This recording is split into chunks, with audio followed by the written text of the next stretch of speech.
বাংলাদেশ সবার আগে, এই সবার আগের বাংলাদেশের প্রশ্নে, আমাদের স্বাধীনতা সার্বভৌমত্বের প্রশ্নে আমরা কোনোভাবে আপোষ করি নাই গত 17-18 বছরে, ভবিষ্যতেও করব না ইনশাআল্লাহ। শাহজাদপুরের বিষয় নিয়ে একটু কথা বলবার আগে ঢাকার বেশ কিছু আপডেট অনেক সাংবাদিকরা জানতে চেয়েছেন। আপনারা দেখতে পাচ্ছেন গত 2-3 দিন থেকে সেনাবাহিনীর সাথে আমাদের যে সশস্ত্র বাহিনীর বিভিন্ন বিভাগের প্রধানরা আছেন তাদের সাথে অন্তর্বর্তীকালীন সরকারের বিভিন্ন বিষয়ে দ্বিমত হচ্ছে এবং এই দ্বিমতের খবরগুলো আমরা বিভিন্ন সময় পত্রিকাতে এবং সোশ্যাল মিডিয়াতে দেখতে পাচ্ছি। আমরা ইতিমধ্যে দেখতে পেয়েছি যে এরকম কিছু কথাবার্তা এসছে অন্তর্বর্তীকালীন সরকারের সাথে একমত হওয়ার পরেও অনেক বিষয় আমাদের সশস্ত্র বাহিনীর সিনিয়র নেতৃবৃন্দ যারা আছেন তারা তাদের অফিসারদের সামনে বিভিন্ন বক্তব্যে সেগুলোর সাথে প্রকাশ্যে দ্বিমত করছেন। যদি এই বক্তব্যগুলো সঠিক হয়ে থাকে, আমরা পরিষ্কার করে বলতে চাই যে অন্তর্বর্তীকালীন সরকার অথবা যে কোনো বেসামরিক সরকারের সিদ্ধান্তের প্রতি আনুগত্যশীল থাকা হচ্ছে বাংলাদেশের প্রত্যেকটা ফোর্সের অ্যাবসলিউট রেসপন্সিবিলিটি এন্ড অব্লিগেশন। তারা যেই সকল ভাষায় রাজনৈতিক বক্তব্য দিচ্ছেন এবং যেই বিষয়গুলোতে অন্তর্বর্তীকালীন সরকারের রাজনৈতিক সিদ্ধান্তের ব্যাপারে দ্বিমত করছেন প্রকাশ্যে, this goes absolutely tantamount to military coup. এগুলো হচ্ছে প্রায় কু হয়ে যাওয়ার মতো ভাষা। আমরা আর্ম ফোর্সেসের সিনিয়র লিডারশিপকে মনে করিয়ে দিতে চাই, গত 17-18 বছর ধরে তো দিল্লিকে আওয়ামী লীগ যে বাংলাদেশের করদ রাজ্য পরিণত করেছে, সেদিন তো আপনাদের মুখে আপনারা কুলু বেটে বসেছিলেন। বাংলাদেশ থেকে যখন ট্রানজিট দিচ্ছে, বন্দর দিচ্ছে, একের পর এক আদানির সাথে নিম্নমানের অন্যায্য চুক্তি করে বাংলাদেশকে বিক্রি করে দিয়েছে।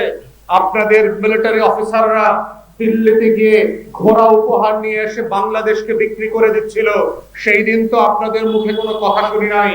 সেই দিন তো আপনারা করিডোর নিয়ে কথা বলেন নাই, ট্রানজিট নিয়ে কথা বলেন নাই, ট্রান্সশিপমেন্ট নিয়ে কথা বলেন নাই। আজকে হঠাৎ করে 18 বছরের দিল্লির গোলামি থেকে যেদিন বাংলাদেশকে 24-এর 1400 শহীদ মিলে নতুন করে শহীদ হয়ে এই দেশকে স্বাধীন করেছে, আপনারা হঠাৎ করে দেশপ্রেমিক সেনাবাহিনী হয়ে গেলেন।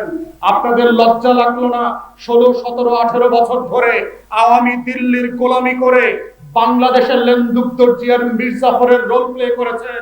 আজকে দেশের মানুষকে বুঝাচ্ছেন অন্তর্বর্তীকালীন সরকারের কি করা উচিত এবং কি করা উচিত না। আপনাদের মনে রাখা উচিত আপনাদের 17-18 বছরের আমলনামার কথা, গুম খুন, 800 আয়না ঘর করার কথা, 6500 নাগরিককে অত্যাচার নির্যাতন করে লাশ গুম করে দিয়ে ক্রস ফায়ার করে হারিয়ে দেওয়ার কথা। অতএব মনে রাখতে হবে, কোনোভাবে বাংলাদেশকে সিকিম আমরা হইতে দেব না। বাংলাদেশের জনগণ জানে 24-এর রক্ত দিয়ে যারা বাংলাদেশ স্বাধীন করেছে, আবু সাঈদ আর মুগ্ধের রক্তের প্রতিটা ফোঁটায় দেয়ালে দেয়ালে বলে দেওয়া আছে, কোন ফেরাউন, মির্জাফর, জগৎ শেখ আর লেন্দুক দর্জির কাছে সিকিমের মতো করে বাংলাদেশ আর বর্গা দেওয়া হবে না। বাংলাদেশের পাড়ায় মহল্লায় দেশপ্রেমিক জনতা যেখানে যেখানে আছে তারা আবার প্রতিহত করবে। তাই আপনাদেরকে বলছি, পেশাদারিত্বের জায়গায় ফিরে আসেন। আপনার চাকুরির সীমা সাংবিধানিক জুরিসডিকশনের বাইরে আপনারা কথা বলবেন না। This is not your business, this is not your jurisdiction. বাংলাদেশে অন্তর্বর্তীকালীন সরকারকে সমালোচনা করা, জবাবদিহিতার আওতায় আনার দায়িত্ব হচ্ছে রাজনৈতিক দলের, সিভিল সোসাইটির, নাগরিকদের। তারা সেটা করবে। এটা পুলিশের কাজ না, বিডিআর বিজিবির কাজ না, র্যাবের আনসারের কাজ না, এটা সশস্ত্র বাহিনীর কাজ না। এই দায়িত্ব হচ্ছে বাংলাদেশের রাজনৈতিক দল এবং নাগরিক সমাজ যেই ভাষায় অন্তর্বর্তীকালীন সরকারকে সমালোচনা করা দরকার, জবাবদিহিতা করা দরকার, সেটা আমরা করে যাচ্ছি এবং করে যাব। বাংলাদেশ সবার আগে, এই সবার আগের বাংলাদেশের প্রশ্নে, আমাদের স্বাধীনতা সার্বভৌমত্বের প্রশ্নে আমরা কোনোভাবে আপোষ করি নাই গত 17-18 বছরে, ভবিষ্যতেও করব না ইনশাআল্লাহ। প্রফেসর ইউনূসকে বলছি, বাংলাদেশের 24-এর গণ অভ্যুত্থানের 1400 শহীদের রক্তের উপরে আপনাকে যে দায়িত্ব এই দেশের মানুষ দিয়েছে, এটার উপর আমরা এখনো আস্থা রাখতে চাই। সংস্কার, বিচার এবং নির্বাচনের যৌথ যে রেসপন্সিবিলিটি নিয়ে আপনি এবং আপনার টিম কাজ করছেন, আমরা অবশ্যই এই ব্যাপারে বারবার বলেছি এবং বলবো যে আপনার টিমে অনেক সদস্য, অনেক উপদেষ্টা তার দায়িত্ব পালন করতে বারবার ব্যর্থ হয়েছেন। এর মানে এটা না যে প্রফেসর ইউনূসের মতো ব্যক্তির উপরে এই দেশের মানুষের আস্থা নাই হয়ে গেছে। আমরা অবশ্যই আপনার উপরে আস্থাবান এবং আস্থা রাখতে চাই শেষ পর্যন্ত, আগামী বছর জুন পর্যন্ত যেই ডেডলাইন আপনি দিয়েছেন। কিন্তু যেখানে যেখানে আপনাদের উপদেষ্টারা ফেল করছে দায়িত্ব পালন করতে, তাদেরকে আপনি দায়িত্ব থেকে অব্যাহতি দেন। অব্যাহতি নিয়ে যেখানে যোগ্যতম উপদেষ্টা নিয়োগ করা দরকার, রিপ্লেস করা দরকার, দেশের মানুষের স্বার্থ রক্ষা করা দরকার, সেই জায়গাতে বেটার অল্টারনেটিভকে আমরা দেখতে চাই। আপনি কোনোভাবে দায়িত্ব থেকে পিছপা হওয়ার সুযোগ নাই। বাংলাদেশ রাষ্ট্রের দায়িত্ব নেওয়াটা এটা বিকাল বেলা সন্ধ্যার আগে 26 খেলবার মতো অবস্থা নাই। এটা শেষ পর্যন্ত গাটস নিয়ে খেলে যেতে হবে এবং দেশের মানুষের পক্ষে আপনি যতদিন কাজ করবেন, আমাদের পক্ষ থেকে আমরা আপনাকে সমর্থন করব, যৌক্তিক ন্যায্য সমালোচনা করব। রাষ্ট্র এবং নাগরিক সাপেক্ষে পিছপা হবার সুযোগ নাই। যেই দায়িত্ব আপনাকে দেশের মানুষ, কোটি কোটি শহীদ পরিবার, জুলাই বিপ্লবের নায়করা, গণ অভ্যুত্থানের কর্মীরা দিয়েছে, সেই দায়িত্ব আপনাকে অবশ্যই পালন করে যেতে হবে। যেখানে যেখানে রাজনৈতিক দলগুলোর সাথে আপনার সমন্বয় করা দরকার, কথা বলা দরকার, ডায়ালগ করা দরকার, কোথায় কোথায় গ্যাপ আছে সেটা বোঝা দরকার, সেগুলো আপনারা করেন। ঐক্য এবং সংলাপের মধ্য দিয়ে এই অন্তর্বর্তীকালীন সরকারকে আমরা দেখে যেতে চাই, যেই ম্যান্ডেট নিয়ে তারা ক্ষমতায় এসেছেন। বাংলাদেশের ইতিহাসের অন্যতম সফল নির্বাচন উপহার দিয়ে আপনারা এখান থেকে বিদায় নেবেন। পিছপা হবার সুযোগ নাই। তাহলে দিল্লি এবং দিল্লির যে গোলামরা, বাংলাদেশে রাজনৈতিক দলের এবং বিভিন্ন দলের নেতারা, সামরিক বেসামরিক আমলারা বাংলাদেশকে ব্যর্থ হতে দেখতে চায়। ডিসইনফরমেশন এবং মিসইনফরমেশনের ক্যাম্পেইনের মধ্য দিয়ে সেই চক্রান্তটা সফল হবে। আপনি চলে যাওয়া মানে হচ্ছে বাংলাদেশে 1400 শহীদের পরিবারের রক্তের সাথে গাদ্দারি করা হবে। অতএব অন্তর্বর্তীকালীন সরকারকে বলছি, প্রফেসর ইউনূসকে বলছি, পদত্যাগের মতো ভুল সিদ্ধান্ত নিয়ে দেশকে একটা সংকটের মধ্যে ফেলে দেবেন না। বাংলাদেশ অবশ্যই এগিয়ে যাবে এবং আপনার সরকারের প্রতি আমাদের আস্থার জায়গাকে আরো সংলাপ এবং ঐক্যের মধ্য দিয়ে কিভাবে শেষ পর্যায়ে নিয়ে যাওয়া যায়, এটার জন্য আপনি কাজ করবেন বলে আমরা আশাবাদ ব্যক্ত করছি। এ পর্যায়ে আমি বলবো, এখানে আমরা দেখতে পেয়েছি বিডিআর এর অনেক জওয়ান সদস্য ভাই এখানে এসেছেন, যারা সিরাজগঞ্জের বিভিন্ন উপজেলা থেকে এসেছেন। আপনারা জানেন 2009 এর পিলখানা গণহত্যায় 57 জন আমাদের আর্ম ফোর্সেসের অফিসারকে শহীদ করা হয়েছে এবং সাবেক বিডিআর এর যে চিফ ছিলেন লেফটেন্যান্ট জেনারেল মইনুনের বরাতে আমরা এখন জানতে পেরেছি কিভাবে ভারত এবং আওয়ামী লীগের যৌথ প্রযোজনায় এই গণহত্যার আয়োজন করা হয়েছিল। বাংলাদেশের স্বাধীনতা সার্বভৌমত্বের 3-4টা বাহিনীকে মুখোমুখি দাঁড় করিয়ে দিয়ে বাংলাদেশকে দুর্বল করে দেওয়া, লেন্দুব দর্জির হাতে বাংলাদেশ তুলে দেওয়া, বাংলাদেশকে সিকিমের মতো করে শেখ হাসিনা এবং শেখ পরিবারের গোলামিতে পরিণত করবার ষড়যন্ত্র করা হয়েছে। এবং এটার মধ্য দিয়ে আমরা দেখেছি প্রায় 19-20 হাজার বিডিআর নিরপরাধ জওয়ানকে জেল, জুলুম, মিথ্যা মামলা ও নির্যাতনের শিকার করানো হয়েছে। তাদের বেতন পেনশন কেড়ে নেওয়া হয়েছে, তাদের ন্যূনতম সরকারি সুযোগ সুবিধা কেড়ে নেওয়া হয়েছে, মিথ্যা মামলা দিয়ে হেনস্থা করা হচ্ছে। এগুলো বন্ধ করেন। আমরা প্রধান উপদেষ্টাকে বলেছি একটা গণতদন্ত কমিশন করেন, এই পিলখানা গণহত্যার সকল পক্ষের কথা প্রকাশ্যে শোনেন এবং ন্যায্য বিচারের আয়োজন করেন।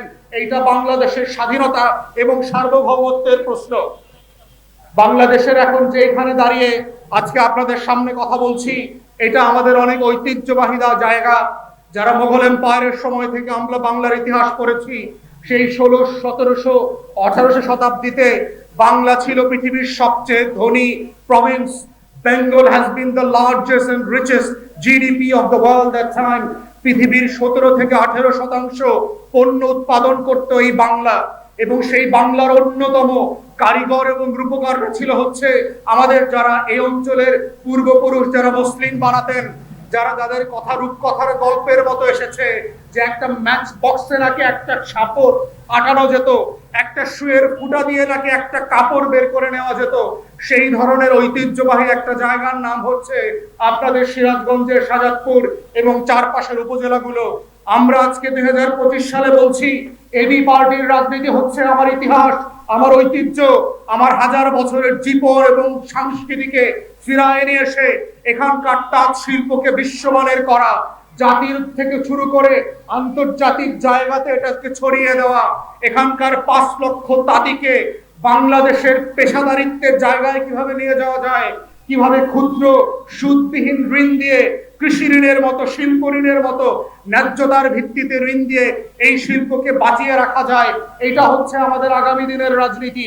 এটাকে আমরা বলছি সেবা এবং সমস্যা সমাধানের রাজনীতি।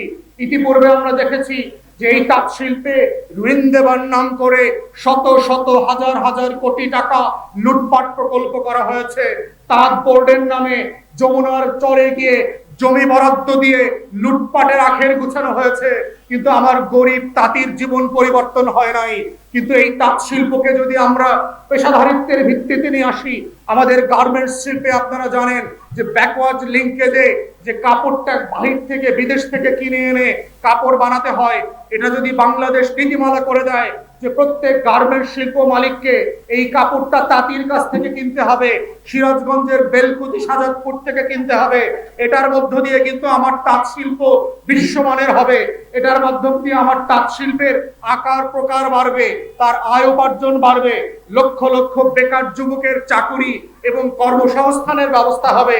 আমরা দেখতে চাই এই তাঁত শিল্পকে নিয়ে বাংলাদেশের এই তাঁতের খদ্দেরের যে কাপড়গুলো আছে আমার ইতিহাস এবং ঐতিহ্যের, সেগুলো স্কুলের ড্রেস, কলেজের ড্রেস, আইন পেশা, ডাক্তারের পেশায়, যেখানে যেখানে বিভিন্ন পেশায় পোশাক পরানো হয়, এই তাঁতির বানানো আমার মাটির কাপড়গুলোকে যদি আমরা সেখানে প্রমোট করতে পারি, এটার মধ্য দিয়ে তাঁত শিল্প যেমন বিকশিত হবে, আমার ইতিহাস, আমার ঐতিহ্য, আমার সংস্কৃতি বিকশিত হবে, আমার মাটির কাপড় এবং মাটির তাঁত নতুন করে শিল্পে বিকশিত হবে, আমার সেই মসলিন এবং জামদানি নতুন করে আবার এখানে ফিরে আসবে। এবং এটার মধ্য দিয়ে শুধু সিরাজগঞ্জ না, শুধু শাহজাদপুর না, সারা বাংলাদেশ পৃথিবীতে নতুন করে সমৃদ্ধির জায়গায় চিহ্নিত হবে। আমরা দেখতে চাই নতুন রাজনীতি মানে হচ্ছে এই তাঁত শিল্পকে জাতিসংঘ পর্যন্ত নিয়ে যাওয়ার রাজনীতি। এটাই হচ্ছে আগামী দিনের এবি পার্টির রাজনীতি। জাতিসংঘ থেকে শুরু করে সারা পৃথিবী চিনতে হবে যে সিরাজগঞ্জের বেলকুচি, উল্লাপাড়া এবং শাহজাদপুরের লক্ষ লক্ষ গরিব তাঁতির বানানো কাপড় সারা পৃথিবীর বড় লোকরা পড়ছে, ইউরোপ আমেরিকায় পড়ছে, পুরস্কার দিতে দেখতে আসবে লক্ষ লক্ষ বিদেশিরা, এখানে শুধু তাঁত শিল্পের কারিগরকে দেখতে আসবে। এটা ট্যুরিজমের হাব বানানো সম্ভব যদি আমরা পরিকল্পনা করি। বাংলাদেশের তাঁত শিল্পকে সেই পর্যায়ে নেওয়া সম্ভব বলে আমরা বিশ্বাস করি। আমরা অন্তর্বর্তীকালীন সরকারের বাণিজ্য বস্ত্র উপদেষ্টা যিনি আছেন দায়িত্বে, তাকে অনুরোধ করছি আপনারা অবিলম্বে বসে এই তাঁত শিল্পে মোবারক ভাইয়ের মতো যারা এক্সপার্ট আছেন, যারা দিনরাত এগুলো নিয়ে কাজ করছেন, তাদের সাথে বসেন, কথা বলেন, এই শিল্পকে কিভাবে আমরা বিশ্বমানের করতে পারি, এই শিল্পকে কিভাবে লক্ষ লক্ষ মানুষের, কোটি কোটি যুবকের কর্মসংস্থানের ব্যবস্থা করতে পারি, সেইটার জন্য পলিসি তৈরি করেন, সেটার জন্য ঋণ দেন, ব্যাংকগুলোকে বলেন যুবকদেরকে প্রশিক্ষণ দেন, কাঁচামালের বন্দোবস্ত করেন, যেন আমার এই শিল্প আগামী দিনে বাংলাদেশে আরএমজি সেক্টরের পরে, বিদেশের রেমিটেন্স আয়ের পরে অন্যতম বাংলাদেশের আয়ের সোর্সে পরিণত হয়। বাংলাদেশের অর্থনীতি ঘুরে দাঁড়াতে পারবে যদি এখান থেকে আমরা হাজার হাজার কোটি টাকার শিল্প এবং তাঁতকে বিশ্বমানের করতে পারি। এবং সেটার জন্য ঢাকা দিয়ে যেখানে যেখানে আপনাদের হয়ে কথা বলা দরকার, এবি পার্টির পক্ষ থেকে আমরা কথা বলবো তাঁত শিল্পের জন্য নীতিমালা তৈরি করবার জন্য ইনশাআল্লাহ। সর্বশেষ হচ্ছে আমরা শাহজাদপুরের জন্য যে রাজনীতিটা দেখতে চাই, সেটা হচ্ছে বাংলাদেশের প্রত্যেকটা জায়গায় দেখেন যে আমাদের যে রিসোর্স আছে, আপনাদের এখানে দুইটা বড় নদী আছে, সেই নদীকে কেন্দ্র করে যেই শিল্প, যেই বাণিজ্য যেটা করবার সুযোগ আছে, সেই সুযোগটাকে আমরা কাজে লাগাতে চাই। রাস্তা করবার বদলে, জমি নষ্ট করবার বদলে, নতুন নতুন প্রকল্পের লুটপাটের বদলে আমার নদীকে ঘিরে আবার কিভাবে সেই ডান্ডি বানানো সম্ভব, যেই মাধ্যম দিয়ে 1800-1700 শতকে বাংলাদেশের এই নদী তীরের মানুষরা পৃথিবীর সবচেয়ে ধনী মানুষ ছিলেন, তাহলে যমুনা পাড়ের মানুষরা, যমুনার চরে থাকা মানুষরা আজকে সবচেয়ে গরিব মানুষ কেন? এই প্রশ্নটা আমাদেরকে করতে হবে। নদী তো গরিব মানুষের জিনিস না। ইংল্যান্ডে গেলে আপনি দেখবেন মাত্র একটা নদী দিয়ে লন্ডন শহর চলছে, আপনি প্যারিসে গেলে দেখবেন একটা নদী দিয়ে চলছে। পৃথিবীর বহু দেশ আছে যেই দেশে কোনো নদী নাই, অথচ আমার দেশের শত শত নদীকে আমরা ব্যবহার করতে পারছি না। সেটাকে ঘিরে যে মৎস্য পেশা ডেভেলপ করবার সুযোগ আছে, সেটাকে ঘিরে যেই পর্যটন শিল্প গড়ে তোলবার সুযোগ আছে, এটাকে ঘিরে যে লক্ষ লক্ষ যুবকের কর্মসংস্থান তৈরি করবার সুযোগ আছে, সেই সুযোগগুলোকে আমরা কাজে লাগাতে পারছি না। আমাদের এবি পার্টির নেতৃত্বে যদি আপনাদের সহযোগিতায় আনোয়ার সাদাত টুটুলকে আপনারা প্রতিনিধিত্ব করবার সুযোগ দেন, বাংলাদেশে আগামী দিনে আমরা কথা দিচ্ছি যমুনাকে ঘিরে শাহজাদপুরকে অন্যতম পর্যটন শিল্প কেন্দ্রে আমরা গড়ে তুলবো ইনশাআল্লাহ, যেটার মাধ্যমে এই এলাকার মানুষ, এই এলাকার মৎস্যজীবী তাঁতি শিল্পীরা এই এলাকার বাইরে কোনোদিন চাকরি খুঁজতে যেতে হবে না। বাহিরের লোকরা আসবে শাহজাদপুরে চাকরি করবার জন্য, ব্যবসা করবার জন্য, ঘুরবার জন্য, এবং এইটা সম্ভব। এটা কি আমরা বলছি নতুন প্রজন্মের রাজনীতি? এটাকেই বলছি লুটপাট থেকে বেরিয়ে এসে সেবা এবং সমস্যা সমাধানের রাজনীতি। এটাকেই বলছি বাংলাদেশ দুই, দায় এবং দরদের রাজনীতি। এই রাজনীতিটাই হচ্ছে 24-এর গণ অভ্যুত্থানে আমাদের তরুণরা দেয়ালে দেয়ালে লিখে দিয়ে গেছে। এই রাজনীতিটাই হচ্ছে বাংলাদেশের আগামী দিনের ঘুরে দাঁড়ানোর ভবিষ্যৎ। বংশ পূজার রাজনীতি, ব্যক্তির মন্দিরে আর মাজারে গিয়ে ফুল দেবার রাজনীতি দিয়ে বাংলাদেশের ইতিহাস পরিবর্তন হয় নাই। আমরা এই মাজার পূজার রাজনীতি দেখতে চাই না, ব্যক্তি পূজার রাজনীতি দেখতে চাই না। দলের ভিতরে জমিদারি বন্দোবস্ত কায়েম হবে, লুটপাট আর টেম্পো স্ট্যান্ডের রাজনীতি আগামী দিনে চলবে না। নতুন চাঁদাবাজদেরকে হুঁশিয়ার করে বলছি, টেম্পু দখলের রাজনীতি বন্ধ করেন, বাস স্ট্যান্ড দখলের রাজনীতি বন্ধ করেন, তাঁত শিল্প থেকে কোটি কোটি টাকা চাঁদাবাজির রাজনীতি বন্ধ করেন। এই রাজনীতি আগামী দিনে চলবে না। যদি আপনারা সংশোধিত না হন, আপনারা পরিবর্তন না হন, আপনাদের রাজনীতি আগামী দিনে বাংলাদেশ থেকে নাই হয়ে যাবে। এই লুটপাট তন্ত্রের বিরুদ্ধেই 24-এ গণ অভ্যুত্থান হয়েছে। সেই গণ অভ্যুত্থানের রাজনীতি হচ্ছে বাংলাদেশের দায় এবং দরদের রাজনীতি।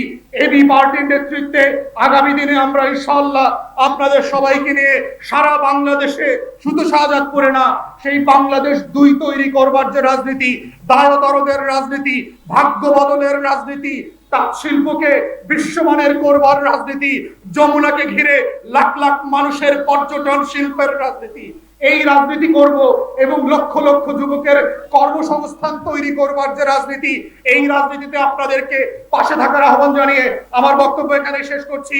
অসংখ্য ধন্যবাদ। আসসালামু আলাইকুম।